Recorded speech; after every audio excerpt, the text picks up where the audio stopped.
आज की एक और बड़ी खबर की बड़ी खबर, ये तो बात हो गई मोदी की, बीजेपी की किस रणनीति के साथ काम कर रहे हैं, लेकिन एक और बड़ी खबर है। बड़ी खबर यह है कि इंडिया अलायंस का क्या होगा, क्योंकि अखिलेश साथ छोड़ने की तैयारी कर रहे हैं। सूत्रों के हवाले से जानकारी मिली है। लोकसभा चुनाव होने में कुछ ही महीने बचे हैं, उससे पहले इंडिया गठबंधन के साथ ही अपना बस्ता और बिस्तर पैक करके धीरे धीरे एक एक करके कांग्रेस के साथ अलग होते नजर आ रहे हैं। सबसे पहले ममता बनर्जी की तस्वीर आप देखिए। पश्चिम बंगाल से अभी अभी राहुल गांधी की भारत जोड़ो यात्रा पार्ट 2 होकर निकली है, और जैसे ही भारत जोड़ो यात्रा पार्ट 2 पहुंची पश्चिम बंगाल की मुख्यमंत्री ममता बनर्जी उखड़ गई।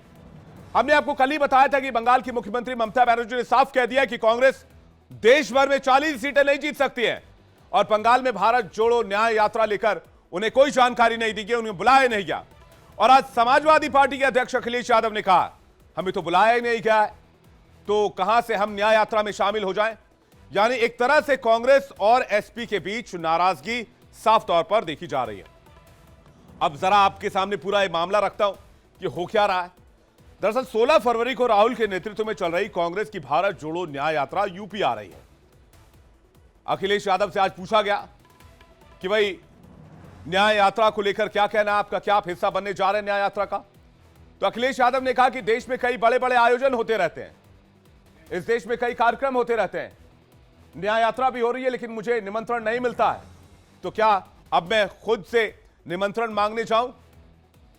यह अखिलेश यादव के लफ्ज थे, उनका बयान था। अब कयास ये लगाए जा रहे कि अखिलेश न्याय यात्रा में शामिल नहीं होंगे। उधर ममता बनर्जी ने भी साफ कह दिया है कि उन्हें न्याय यात्रा को लेकर कोई जानकारी नहीं दी गई। कांग्रेस देश भर में 40 सीटें भी नहीं जीत सकती है। राहुल को लेकर ममता बनर्जी ने कहा कि कुछ लोग प्रवासी पक्षी की तरह आते हैं, फोटो शूट करवाते हैं और उसके बाद यहां से निकल जाते हैं। यह गंभीर आरोप उन नेताओं के जो अभी कल तक कांग्रेस के साथ नजर आ रहे थे। अब आपको अखिलेश यादव को बयान भी सुनवाते हैं, जिसमें कांग्रेस के साथ उनकी तल्खी साफ तौर पर देखी जा सकती है। आप भारत जोड़ो यात्रा में शामिल होंगे? देखिए, मुश्किल तो यह है कि कई बड़े आयोजन होते हैं, बड़े कार्यक्रम होते हैं, हम लोगों को निमंत्रण ही नहीं मिलता, तो अपने आप क्या मांगे हम निमंत्रण। आप भारत जोड़ो यात्रा में शामिल होंगे? देखिए, मुश्किल तो यह है कि कई बड़े आयोजन होते हैं, बड़े कार्यक्रम होते हैं, हम लोगों को निमंत्रण ही नहीं मिलता, तो अपने आप क्या मांगे हम निमंत्रण। तो गठबंधन में अभी से कई गांठ नजर आ रही है। अखिलेश के बयान से साफ झलक रहा है, लेकिन अखिलेश दावा कर रहे हैं कि इंडिया गठबंधन के अंदर सब कुछ ठीक है। यानी अखिलेश यादव अंतिम वक्त तक उम्मीद नहीं छोड़ना चाहते हैं, 24 के आखिरी वोट तक मुझे लगता है। अखिलेश यादव ने कुछ ही दिन पहले सोशल मीडिया पर पोस्ट कर बताया था कि कांग्रेस के साथ 11 सीटों पर सहमति बन गई है, और उसके बाद सपा ने 16 सीटों पर प्रत्याशियों का ऐलान कर दिया है। कांग्रेस का कहना है कि अखिलेश बिना कांग्रेस की राय जाने उन्हें सीट ऑफर कर रही है।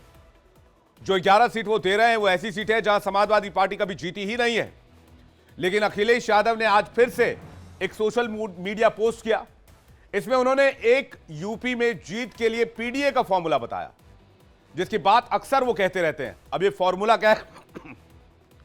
फॉर्मूला यह है कि अखिलेश ने कहा कि 49% पिछड़ों का विश्वास पीडीए में है, 16% दलितों का विश्वास पीडीए में है, 21% अल्पसंख्यकों का विश्वास पीडीए में है, जिसमें मुस्लिम, सिख, बौद्ध, ईसाई, जैन, अन्य व आदिवासी शामिल हैं। 4% अगड़ों का और में पिछड़ों का विश्वास जो है वो पीडीए में है, और इस फॉर्मूले को अगर जोड़ दें तो 90% लोग पीडीए के साथ हैं। इसलिए इस बार सपा की सरकार तय है, यह दावा अखिलेश यादव का है। यानी अखिलेश की माने तो एनडीए सिर्फ 10% वोट के इर्द गिर्द ही उत्तर प्रदेश में सिमटने जा रही है। लेकिन अखिलेश जब पीडीए फॉर्मूले के जरिए 90% सीट पर दावा कर रहे हैं, तो वो ये नहीं बताते हैं कि 2014 के लोकसभा चुनाव से लेकर 2022 के विधानसभा चुनाव तक उन्हें यूपी में किस तरह शिकस्त मिली। अब जरा वो आंकड़े भी आपके सामने रख देते हैं कि उत्तर प्रदेश में इन चुनावों में समाजवादी पार्टी के साथ कब कौन आया, कितने लोग आए, कौन सी जातियां आई। 2014 के लोकसभा चुनाव में समाजवादी पार्टी को सिर्फ 5 सीटें हासिल हुई और वोट मिला था 22%। इसके बाद 2017 के विधानसभा चुनाव हुए, जिसमें अखिलेश यादव 47 सीटों पर सिमट गए, वोट मिला 21.82%। इसके बाद 2019 के लोकसभा चुनाव में समाजवादी पार्टी को 5 सीटों के साथ 17.96% वोट मिला।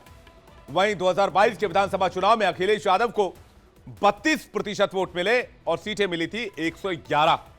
अखिलेश यादव अभी 90% वोट परसेंटेज की बात कर रहे हैं जो उनको मिलने वाली है, ऐसा उनका दावा है। यानी अखिलेश यादव और उनकी पार्टी को इस दरमियान लगातार हार का सामना करना पड़ा, लेकिन उनकी ख्वाहिश यूपी को लेकर बहुत बड़ी नजर आ रही है। इस बार अखिलेश यादव 90% वोट हासिल करने का दावा कर रहे हैं, और मैं आपको बताऊं कि इतिहास में ऐसा कभी नहीं हुआ है कि किसी पार्टी को 90% वोट एक साथ मिल जाए। इस पर बीजेपी नेता मजे ले रहे हैं, तंज कर रहे हैं। आपको बीजेपी नेताओं का बयान सुनवाते हैं।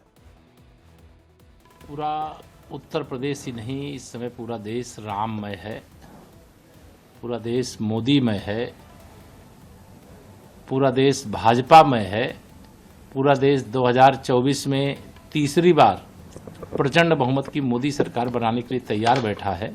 भगवान श्री राम सबके थे, सबके हैं, सबके रहेंगे, और यह रामनामी तो एक ऐसी चीज़ है कि जिसको हम लोग केवल गले में नहीं धारण करते, भगवान श्री राम को हृदय में धारण करते हैं।